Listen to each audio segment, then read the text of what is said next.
इस वीडियो में मैं आपको अपना 3 steps trading system step by step बताने वाला हूँ, जो कि मैं हर एक ट्रेड एग्जीक्यूट करने से पहले फॉलो करता हूँ, जिसे मैं एक ट्रेड ब्रेकडाउन के थ्रू समझाने वाला हूँ, जिसे मैंने इस फ्राइडे को लिया था, जिसका एग्जीक्यूशन का स्क्रीनशॉट आप देख सकते हैं। इसके पीछे का लॉजिक क्या है और कौन से वो 3 स्टेप्स है जिसे मैं देखता हूँ हर एक ट्रेड लेने से पहले, वो मैं आपको इस वीडियो में बताने वाला हूँ।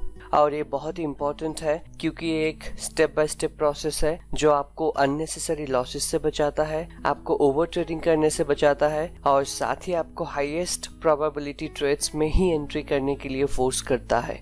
और ये एक easy to follow and repeatable process है जो कोई भी फॉलो कर सकता है। So the first step is framework, and framework मेरे इस 3 स्टेप प्रोसेस में सबसे ज्यादा इम्पोर्टेंट है। इस स्टेप पर मैं डेली टाइम फ्रेम का यूज करके अपने बायस को सेट करता हूँ और पता करता हूँ कि on a certain day market कौन से डायरेक्शन में मूव हो सकता है। मैं सिर्फ डेली टाइम फ्रेम का यूज करके अपने फ्रेमवर्क या बायस को सेट करता हूँ, और अगर डेली टाइम फ्रेम में मुझे कुछ क्लियर डायरेक्शन नहीं दे रहा है तो मैं उसके नीचे के टाइम फ्रेम पर नहीं जाता हूँ and I wait for the next day. मैं इससे ऊपर वीकली या मंथली टाइम फ्रेम को भी नहीं देखता हूँ, क्योंकि over time I feel like weekly और monthly time frame are too high of a time frame in terms of short term trading और इंट्राडे ट्रेडिंग। क्योंकि मैं एक इंट्राडे ट्रेडर हूँ तो मैं सिर्फ इंट्राडे अपॉर्चुनिटी को कैप्चर करने की कोशिश करता हूँ। और जब आपका गोल इंट्राडे मूव को कैप्चर करना हो और आप वीकली या मंथली चार्ट को देखकर अपना बायस सेट करते हैं, तो आप पूरे वीक या पूरे महीने रॉन्ग बायस या रॉन्ग डायरेक्शन में ट्रेड कर सकते हैं अगर आपका बायस गलत हुआ तो, जो कि इंट्राडे ट्रेडिंग के लिए डैमेजिंग हो सकता है, बहुत सारे लॉसेस दे सकता है। इसीलिए मैं सिर्फ डेली टाइम फ्रेम को यूज करता हूँ हायर टाइम फ्रेम फ्रेमवर्क के लिए, क्योंकि मैं इंट्राडे ट्रेडर हूँ और मैं सेम डे में ही एंट्री एग्जिट करता हूँ and I am only trying to capture a daily candle expansion. और जैसे जैसे डेली कैंडल फॉर्म होता है, मैं प्रीवियस डे के क्लोजिंग के हिसाब से न्यू इन्फॉर्मेशन को कलेक्ट करता हूँ और अपने बायस को एडजस्ट करता हूँ।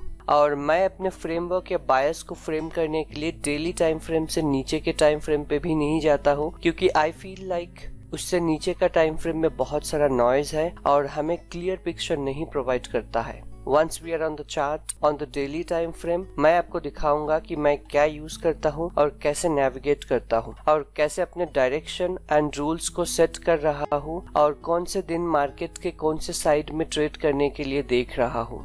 The second step is confirmation. यहाँ पर जो फर्स्ट स्टेप में मैंने डेली बायस को सेट किया है डेली टाइम फ्रेम पर, उस बायस को कंफर्म करता है। मींस डेली टाइम फ्रेम पर जो बायस बनाया है, क्या प्राइस उस बायस के हिसाब से हमें मूव दे रहा है या उससे इनवैलिडेट कर रहा है। क्योंकि अगर प्राइस मुझे कंफर्मेशन नहीं देता है और मेरे हायर टाइम फ्रेम आइडिया को इनवैलिडेट करता है, तो उस दिन मेरे लिए कोई ट्रेड नहीं है and I wait for the next day. Confirmation is also very important part of my process, because जब हम डेली टाइम फ्रेम पे बायस को सेट करते हैं तो वो बस एक आइडिया होता है कि फॉलोइंग डे पर मार्केट ऐसा मूव कर सकता है, बट सेकेंड स्टेप मुझे कंफर्मेशन देता है कि मार्केट डेली टाइम फ्रेम के बायस के हिसाब से मूव कर रहा है या नहीं और मैं ट्रेड एग्जीक्यूट कर सकता हूँ या नहीं। और अगर प्राइस कंफर्मेशन प्रोवाइड नहीं करता है तो उस दिन मेरे लिए कोई ट्रेड नहीं है, क्योंकि फ्रेमवर्क बस एक आइडिया है कि डेली कैंडल ऐसे मूव हो सकता है। और जब मैं डेली टाइम फ्रेम के बायस को सेट करता हूँ तब मैं मार्केट को प्रेडिक्ट नहीं करता हूँ, बस एक आइडिया है कि ऐसे प्ले आउट हो सकता है, पर ये प्ले आउट होने के लिए मुझे कंफर्मेशन चाहिए। और मैं कंफर्मेशन के लिए डेली प्रोफाइल को यूज करता हूँ और ओपन हाई लो क्लोज और ओपन लो हाई क्लोज के लॉजिक को यूज करता हूँ। तो जब भी डेली टाइम फ्रेम के साथ डेली प्रोफाइल अलाइन होता है तो ये कंफर्म करता है कि एक पॉसिबल सेटअप बन सकता है और मैं ट्रेड एग्जीक्यूट करने के बारे में सोच सकता हूँ। That is when I move to the third and the final steps, which is execution. So the third step is execution. इसका मतलब है कि हमारे पास डेली टाइम फ्रेम का फ्रेमवर्क है, जो कि डेली प्रोफाइल ने इस फ्रेमवर्क को कंफर्म किया है कि मार्केट डेली टाइम फ्रेम के बायस के अकॉर्डिंग ही मूव कर रहा है और मार्केट में मेरा एज प्रेजेंट है और मैं एंट्री देख सकता हूँ। यहाँ पर मैं इन स्टेप्स को एक रियल ट्रेड एग्जांपल के साथ शो करूंगा, जो कि मैं लास्ट वीक लिया था, और मैं इसे स्टेप 1 से स्टार्ट करूंगा जो कि फ्रेमवर्क है, और इसके लिए मैं सिर्फ डेली टाइम फ्रेम पर ही फोकस करूंगा। ये यूरो यूएसडी का चार्ट है। Starting here on the daily chart, मैं हमेशा डेली टाइम फ्रेम पर ही एनालिसिस करता हूँ, क्योंकि ये मेरा मेन टाइम फ्रेम है और मैं अपने एनालिसिस इसी टाइम फ्रेम से स्टार्ट करता हूँ। And if there is nothing obvious on the daily time frame, then मैं डेली टाइम फ्रेम के नीचे के टाइम फ्रेम पर नहीं जाता हूँ और नेक्स्ट डे का वेट करता हूँ। अगर डेली टाइम फ्रेम पे मेरा क्लियर फ्रेमवर्क नहीं होता है तो मैं वहां से लोअर टाइम फ्रेम में नहीं जाता हूँ, क्योंकि daily time frame is my main time frame and I demand my framework on this time frame only. और इस टाइम फ्रेम पर मैं मेनली ऐसा एरिया देखता हूँ जहां से मैं अपने ट्रेड को फ्रेम कर पाऊँ, जिसे हम पॉइंट ऑफ इंटरेस्ट कहते हैं, जैसे कि फेयर वैल्यू गैप या स्विंग पॉइंट। जब भी मैं यहाँ पर चार्ट को देख रहा हूँ तो my eyes directly goes to this relevant low and this fair value gap. क्योंकि प्राइस इस फेयर वैल्यू गैप और इस रिलेवेंट लो के बीच में ट्रेड कर रहा है, इसलिए मेरे पास कोई फ्रेमवर्क ही नहीं है जहां से मैं अपने ट्रेड को फ्रेम कर पाऊँ। So I will mark these 2 point of interest here. मैं इसे एक न्यूट्रल मार्केट कंसिडर कर रहा हूँ, क्योंकि प्राइस इन दोनों पॉइंट ऑफ इंटरेस्ट के बीच में ही ट्रेड कर रहा है। मैं यहाँ पर वेट कर रहा हूँ कि प्राइस इधर इस फेयर वैल्यू गैप या इस रिलेवेंट लो को हिट करे, और फिर प्राइस इन पॉइंट ऑफ इंटरेस्ट को हिट करने के बाद क्या करता है, that is important to me, because that tells me कि प्राइस नेक्स्ट कहाँ जाना चाहता है। अगर प्राइस यहाँ पर इस लो को हिट करके यहाँ से रिवर्स करता है तो आई एम नॉट इंटरेस्टेड, क्योंकि this low is still a failure swing to this low and price has all the reason to come back to this low again, क्योंकि ये एक रिलेवेंट लो है। मैं कभी भी अपने ट्रेड को away from failure swing frame नहीं करता हूँ। मैं हमेशा अपने आप को away from protected swing and towards failure swing में पोजीशन लेना प्रेफर करता हूँ। लाइक अगर प्राइस यहाँ से इस हाई को मैनिपुलेट करके नीचे की ओर जाता है, then I will look to position myself away from this manipulation towards these failure swings. और अगर प्राइस इस रिलेवेंट लो को मैनिपुलेट करके यहाँ से ऊपर की ओर रिवर्स करता है, then also I can frame my trades away from manipulation towards these fair value gap। मैं हमेशा मार्केट में रिवर्सल फॉर्म होने का वेट करता हूँ और फिर ओनली कंटिन्यूएशन ट्रेड लेता हूँ अवे फ्रॉम स्टैब्लिश्ड रिवर्सल। मुझे वन साइडेड डेली बायस चाहिए अपने ट्रेड को फ्रेम करने के लिए, and I allow the reversal to form and trade only the continuation. ये वेडनेसडे का कैंडल है और मेरे पास वेडनेसडे के कैंडल क्लोजिंग के बाद कोई भी फ्रेमवर्क नहीं है जहाँ से मैं अपने ट्रेड को फ्रेम कर पाऊँ। यहाँ पर अगर आप फेजेस ऑफ प्राइस डिलीवरी देखेंगे तो प्राइस यहाँ पर मंडे एंड ट्यूसडे एग्रेसिवली नीचे एक्सपैंड किया है और फिर इस की लेवल को हिट किया है, और इस की लेवल को हिट करने के बाद प्राइस इस लेवल को मैनिपुलेट नहीं कर पाया है। इस की लेवल को मैनिपुलेट करना होता तो हम V shape phases of price delivery देखते यहाँ पर, means expansion into the key level then expansion away from the key level. But यहाँ पर प्राइस इस की लेवल को हिट करने के बाद कंसोलिडेट कर रहा है, और ये कंसोलिडेशन है ये हम इससे पता कर सकते हैं कि वेडनेसडे का कैंडल कंप्लीटली ट्यूसडे के कैंडल के बीच में ही ट्रेड कर रहा है, विच इज कंसोलिडेशन। और क्योंकि वेडनेसडे कैंडल कंसोलिडेशन कर रहा है तो ये मुझे ये इन्फॉर्मेशन दे रहा है कि प्राइस इस रिलेवेंट लो को मैनिपुलेट करने में फेल हुआ है, जो कि एक कंटिन्यूएशन सिग्नेचर है, क्योंकि expansion, consolidation, manipulation of that consolidation high then expansion again, जो कि आइडियल कंटिन्यूएशन सिग्नेचर होता है। और अगर प्राइस को यहाँ से रिवर्स करना है तो आई वांटेड टू सी कि प्राइस इस रिलेवेंट लो को स्वीप करे एंड देन यहाँ से ऊपर की ओर मूव करे, क्योंकि हमारे पास 2 टाइप ऑफ रिवर्सल है। One is expansion met with expansion, जो कि प्राइस ने यहाँ पे फॉर्म नहीं किया है, and the other one is expansion, consolidation, manipulation of that consolidation low and then expansion again. So यहाँ पर second type of reversal possible हो सकता है। यहाँ पर एक बार प्राइस रिलेवेंट लो को हिट करता है या इस फेयर वैल्यू गैप को हिट करता है, उसके बाद प्राइस कैसे डेवलप हो रहा है, that tells me what I should expect next. उससे पहले मैं न्यूट्रल हूँ and I am not trying to predict anything. I am allowing the market to build context because market moves in one of 2 ways. Either it will manipulate Wednesday high और नीचे की तरफ move करेगा, या यहाँ से ऊपर की ओर कंटिन्यू कर सकता है, या प्राइस रिलेवेंट लो को मैनिपुलेट करके यहाँ से ऊपर की ओर रिवर्स कर सकता है या यहाँ से कंटिन्यू कर सकता है। So these are the only 2 possibilities price can move. So I will allow the market to build context and tell me what it wants to do next. So मैं एक दिन और यानी कि थर्सडे क्लोज होने का वेट करूंगा and I will सी कि थर्सडे कैसे क्लोज हो रहा है, और based on that I will see whether I can frame any trade और not. So I let one more day to print and यहाँ पर थर्सडे का कैंडल क्लोज हो चुका है। प्राइस यहाँ पर ना ही इस फेयर वैल्यू गैप को हिट किया है और ना ही इस रिलेवेंट लो को हिट किया है। यहाँ पर प्राइस इस वेडनेसडे के लो को स्वीप किया है, पर जैसे कि मैंने आपको कहा था कि I am not interested to frame my trade away from failure swings. क्योंकि Thursday low is still a failure swing to this relevant low, और प्राइस कभी भी इस लो को रिविजिट करने आ सकती है, और एक लो प्रोबेबिलिटी कंडीशन है मेरे लिए to frame trade away from this low. और क्योंकि थर्सडे कैंडल क्लोजर के बाद भी मेरे पास कोई भी फ्रेमवर्क नहीं है, this is when I will introduce the correlated asset, जो कि है यूरो यूएसडी, जीबीपी यूएसडी और डॉलर इंडेक्स, ताकि मैं रिलेटिव स्ट्रेंथ एंड वीकनेस का पता कर पाऊं and to see if I can frame anything here. Euro USD और GBP USD positively correlated asset है, और यूरो यूएसडी और dollar index inversely correlated asset है, और GBP USD Thursday candle closure के बाद कोई भी इंफॉर्मेशन मुझे नहीं दे रहा है to frame my trade idea.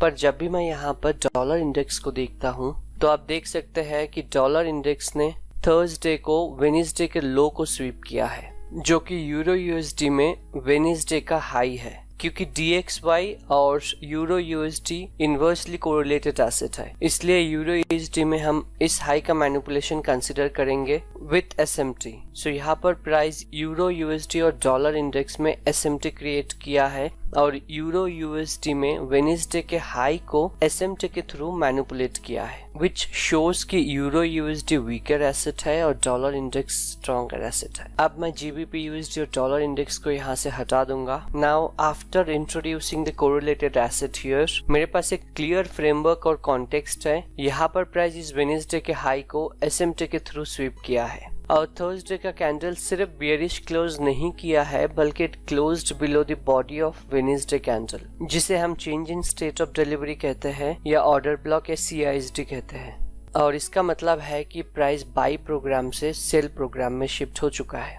और अब ये हाई मेरे लिए एक प्रोटेक्टेड हाई है, and price should not revisit to this high again. और थर्सडे के कैंडल क्लोजर के बाद मुझे अब एक क्लियर फ्रेमवर्क प्रोवाइड कर रहा है कि मैं फ्राइडे को बियरिश प्राइस एक्शन देख सकता हूँ, and I am expecting Friday to trade into this low and then this low. अब अगर आप यहाँ पर फेजेस ऑफ प्राइस डिलीवरी देखते हैं तो we have expansion lower, then consolidation, and then manipulation of this consolidation high with SMT out of this daily fair value gap, and now I can anticipate a continuation lower here, which is the ideal continuation signature. अब next day यानी कि Friday को नीचे trade करने के लिए सबसे पहले मैं open high low close candle देखना चाहता हूँ, जो कि एक बेरिश डेली कैंडल को सपोर्ट करता है। सेकेंड, आई वांटेड टू सी कि फ्राइडे का कैंडल ओपन होकर एक छोटा सा शैलो वीक बनाए, एक स्मॉल वीक बनाए और फिर नीचे की तरफ एक्सपैंड करे, क्योंकि small wick always support the expansion candle. So we have everything aligned and the next daily candle is supporting an expansion candle lower.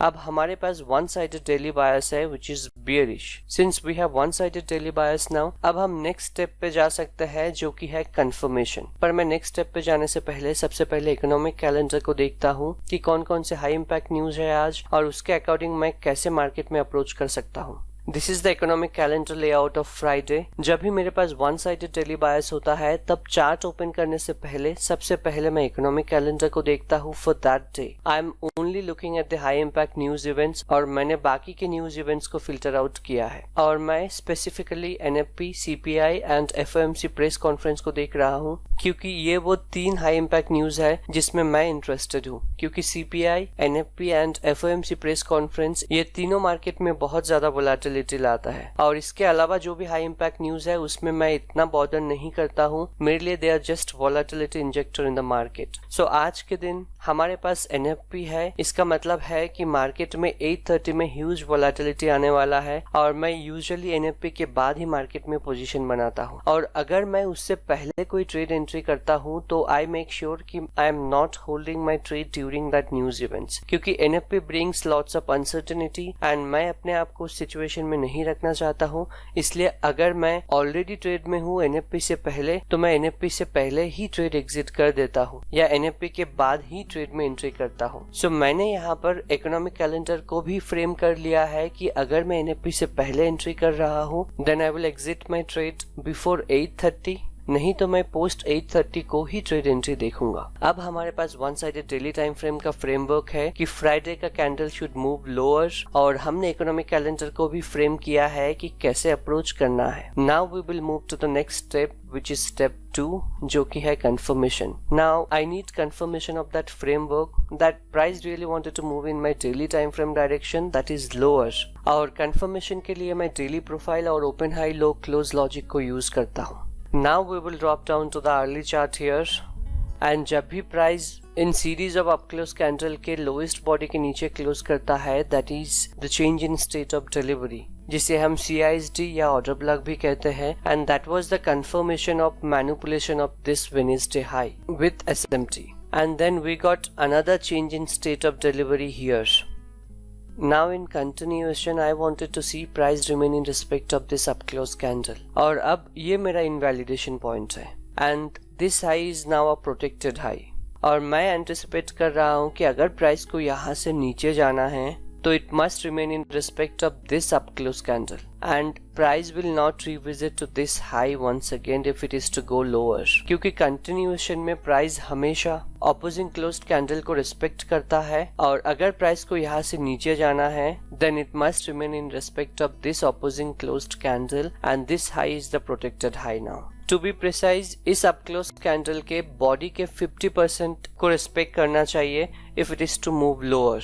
But अगर आप थर्सडे के कैंडल क्लोजिंग को देखेंगे तो it already closed near this 50% level of this up close candle, और अगर price को इस 50% को रिस्पेक्ट करना है तो प्राइस फ्राइडे को ओपन होते ही डायरेक्टली नीचे की ओर मूव करना होगा, विच आई डोंट वांट टू सी. अगर मैं फ्राइडे को बेयरिश हूँ तो मैं चाहता हूँ कि price open high low close वाला कैंडल प्रोफाइल फॉर्म करे, क्योंकि this is the most ideal bearish candle profile, और अगर ओपन होते ही डायरेक्टली नीचे की ओर मूव करता है तो that doesn't support a bearish daily candle profile, and also एक आइडियल बेयरिश कैंडल नहीं होगा, विच आई डोंट वांट टू सी. इसलिए यहाँ पर मैं एग्जैक्टली इस 50% को एज माई इनवैलिडेशन पॉइंट नहीं कंसिडर करूंगा, considering how Thursday candle closed here, and I just wanted to give little more room, and price can move little higher as well, as long as remain in respect of this high which is a protected high. और अगर price Friday को open होते ही इस high को revisit करता है और इस अप क्लोज कैंडल को इनवैलिडेट करता है तो आज मैं ट्रेड लेने में इंटरेस्टेड नहीं हूँ. मतलब इन दैट केस प्राइस मेरे हायर टाइम फ्रेम आइडिया को इनवैलिडेट कर देगा, और अगर प्राइस इस हाई को हिट कर देता है तो इसका मतलब ये नहीं है कि प्राइस नीचे की ओर मूव नहीं कर सकता है. It can move lower, but then यहाँ पर डेली कैंडल में एक लार्ज वीक होगा, और लार्ज वीक कैंडल को ट्रेड करने में आई एम नॉट इंटरेस्टेड, क्योंकि मुझे बस कंटिन्यूएशन ट्रेड करना है और डेली एक्सपेंशन कैंडल को ही ट्रेड करना है, और large wick candle expansion candle को सपोर्ट नहीं करता है. I wanted to see a small wick candle which support expansion, like open high, make a small wick and then trade lower, something like this. A small wick candle. Ideally मैं चाहता हूँ कि price Friday को open हो और यहाँ पर below this high एक छोटा सा विक बनाए और नीचे की तरफ एक्सपैंड करे, क्योंकि जब भी प्राइस एक छोटा सा वीक बनाएगा तो मैं एक एक्सपेंशन डेली कैंडल को एंटिसिपेट कर सकता हूं, और प्राइस इस लो एंड देन इस लो तक जा सकता है. और अगर प्राइस यहां पर ओपन होकर इस हाई को रिविजिट करता है तो मेरे लिए ये एक इनवैलिडेशन पॉइंट है, और फिर अगर यहां से प्राइस नीचे की ओर मूव करता है तो डेली कैंडल में एक लार्ज वीक होगा, something like this, which doesn't support expansion lower. और मैं उस डेली कैंडल को ट्रेड करने में इंटरेस्टेड नहीं हूँ. अब हम नेक्स्ट डे में हैं और हम आर्ली चार्ट पर है. एज एंटिसिपेटेड यहाँ पर प्राइस ने पहले ओपन हाई किया है और फिर in series of up close candle के लोएस्ट बॉडी के नीचे क्लोज किया है, out of this order block और out of this up close candle, जो कंफर्म कर रहा है कि फ्राइडे का हाई ऑलरेडी स्टैब्लिश हो चुका है, एक शैलो या स्मॉल विक फॉर्म किया है which is supporting a daily bearish expansion candle lower. और क्योंकि एक छोटा सा विक फॉर्म हुआ है which is supporting a expansion daily candle lower, अब मैं अपने टारगेट इस लो एंड देन इस लो तक रख सकता हूँ. और क्योंकि प्राइस ने इस हाई को रिविजिट नहीं किया है और out of this order block Friday के हाई को फॉर्म किया है यहाँ पर। That is giving me the confirmation कि जो मेरा डेली टाइम फ्रेम का फ्रेमवर्क था कि प्राइस नीचे जाएगा, उसे इंट्राडे प्रोफाइल ने कंफर्म किया है कि yes, price really wanted to move lower. Now I can look to trade the continuation away from this intraday reversal, क्योंकि intraday reversal already established हो चुका है और हमारे पास नीचे यहाँ पर failure swings अवेलेबल है as a drawn liquidity। और अब मैं इस हाई को प्रोटेक्टेड हाई कंसिडर करूंगा और एज्यूम कर रहा हूँ कि प्राइस फिर से इस हाई को रिविजिट नहीं करेगा अगर प्राइस को यहाँ से नीचे की ओर मूव करना है तो। Now I can look to target these lows because everything is supporting the daily expansion candle lowers और जो भी continuation signature मुझे मिलता है उसमें मैं एंट्री कर सकता हूँ। और यहाँ पर अगेन आई वांटेड टू सी कि प्राइस इस अर्ली CISD के 50% को रिस्पेक्ट करे एंड देन वहां से प्राइस नीचे की ओर मूव करे। So now this early CISD is my new invalidation point. आप देख सकते हैं कि कैसे मैं स्टेप बाय स्टेप प्राइस को फिल्टर कर रहा हूँ और अपने इनवैलिडेशन पॉइंट को रीसेट कर रहा हूँ to find the highest probable trade setups. अब मैं 15 मिनट के टाइम फ्रेम पर ड्रॉप डाउन कर सकता हूँ to see if I can get any continuation entry, क्योंकि सबसे पहले जो मैंने higher time frame framework set किया था स्टेप 1 पे कि प्राइस नीचे की ओर जा सकता है, उससे सेकेंड स्टेप ने कंफर्म किया है कि price really wanted to move lower, जो मुझे इस early change in state of delivery से कंफर्म हुआ है out of this order block. Now my higher time frame idea which I set on the daily time frame has turned into actionable because I got the confirmation here. अब मैं 15 minute के time frame में shift होकर continuation entry देख सकता हूँ क्योंकि everything is aligning and my edge is present in the market. So ये 15 मिनट का चार्ट है और यहाँ पर प्राइस ऑलरेडी रिवर्सल स्टैब्लिश कर चुका है जो कि मुझे इस early change in state of delivery से मिला है। This is when I will introduce the correlated asset again for euro जो कि है GBP USD। So this is euro USD और ये GBP USD है। आप यहाँ पे नीचे देख सकते हैं दोनों का वाटरमार्क। और मैं कोरिलेटेड एसेट को इसलिए इंट्रोड्यूस कर रहा हूँ ताकि मैं रिलेटिव स्ट्रेंथ एंड वीकनेस को पता कर पाऊँ कि कौन सा एसेट वीक है और कौन सा एसेट स्ट्रांग है और एसेट के स्ट्रेंथ एंड वीकनेस के बेसिस पे राइट एसेट पे एंट्री कर पाऊँ, क्योंकि मैंने सारा हार्डवर्क ऑलरेडी कर लिया है by setting the framework on the daily time frame then getting the confirmation. अब मैं रॉन्ग एसेट में एंट्री करके इस हार्डवर्क को वेस्ट नहीं करना चाहता हूँ, इसलिए ये बहुत ही इंपॉर्टेंट है कि आप राइट एसेट को चूज करें और एंट्री करें। जब भी प्राइस यूरो यूएसडी पर इंट्राडे रिवर्सल स्टैब्लिश किया है with this early change in state of delivery जो कि ए लेवल है यहाँ पर, that is when I started looking at the correlated asset as well जो कि है GBP USD for relative strength and weakness. पर उससे पहले मेरा कंप्लीट फोकस सिर्फ यूरो यूएसडी पर ही था। मैं जीबीपी यूएसडी को उससे पहले नहीं देखा हूँ, but once I got that intraday reversal confirmation here that is when I started seeing the correlated asset, क्योंकि ये बहुत इंपॉर्टेंट है कि आप सही एसेट में एंट्री करें एसेट के स्ट्रेंथ और वीकनेस के बेसिस पे, नहीं तो आपको लॉस हो सकता है और आपका एसएल हिट हो सकता है। Now we are in London session here और जब भी मैं इन दोनों पेयर को साथ में देखता हूँ, यहाँ पर प्राइस यूरो यूएसडी में इन अप क्लोज कैंडल के लोएस्ट बॉडी के नीचे क्लोज किया है out of this 15 minute swing point and that is my entry signature in continuation, क्योंकि रिवर्सल ऑलरेडी स्टैब्लिश हो चुका है। Now I wanted to position myself in continuation and this high is now a protected high और मैं anticipate कर रहा हूँ कि अगर प्राइस को यहाँ से नीचे जाना है तो it should not revisit to this high once again. But अगर आप जीबीपी यूएसडी को देखेंगे तो जीबीपी यूएसडी इस series of up close candle के लोएस्ट बॉडी के नीचे क्लोज करने में फेल हुआ है और साथ ही में यहाँ पे फेलियर स्विंग भी छोड़ा है, जिससे मुझे ये पता चल रहा है कि यूरो यूएसडी वीकर एसेट है और जीबीपी यूएसडी स्ट्रॉन्गर एसेट है। और अगर मैं नीचे की ओर या शॉर्ट ट्रेड करना चाहता हूँ तो मैं वीकेस्ट एसेट में ही ट्रेड लेना प्रेफर करूंगा, क्योंकि वीकर एसेट का नीचे इन ड्रॉन लिक्विडिटी की तरफ मूव होने का चांसेस हाई है compare to the stronger asset. So यहाँ पर मैं यूरो यूएसडी में एंट्री लेना चाहता हूँ क्योंकि इस एसेट ने मुझे मेरा एंट्री सिग्नेचर दिया है और ये एसेट वीकर एसेट भी है and I entered on the next candle only जब भी प्राइस ने in change in state of delivery को प्रोवाइड किया है and this high is now a protected high. So I entered somewhere here and मेरा SL was somewhere here और मैंने previous day लो तक अपने टारगेट को रखा हूँ। which was around 5.2 hour trade. और मैं ये ट्रेड लंदन सेशन में लिया हूँ और मेरे दिमाग में है कि आज NFP है, तो अगर प्राइस NFP तक इस लो तक नहीं आता है तो मैं अपने ट्रेड को NFP से पहले ही एग्जिट कर लूंगा, क्योंकि मैं अपने ट्रेड को NFP पे होल्ड नहीं करना चाहता हूँ। उसके बाद आप देख सकते हैं कि प्राइस अराउंड 7 o'clock मेरे TP को हिट किया है, विच इज अराउंड 5.2 आवर। इसके एग्जीक्यूशन का स्क्रीनशॉट आप साइड में देख सकते हैं। To recap the entire process, सबसे पहले मैंने डेली टाइम फ्रेम पर फ्रेमवर्क सेट किया है एंड देन आर्ली चार्ट पर मुझे कंफर्मेशन दिया है कि yes, price really wanted to move in my daily time frame direction. That is when I moved to 15-minute time frame for continuation entry. So this is very simple and repeatable process which I follow on a daily basis to take high probable trades. So this was all I had for you and I hope you found it valuable, and I will see you in the next one. Thank you for watching.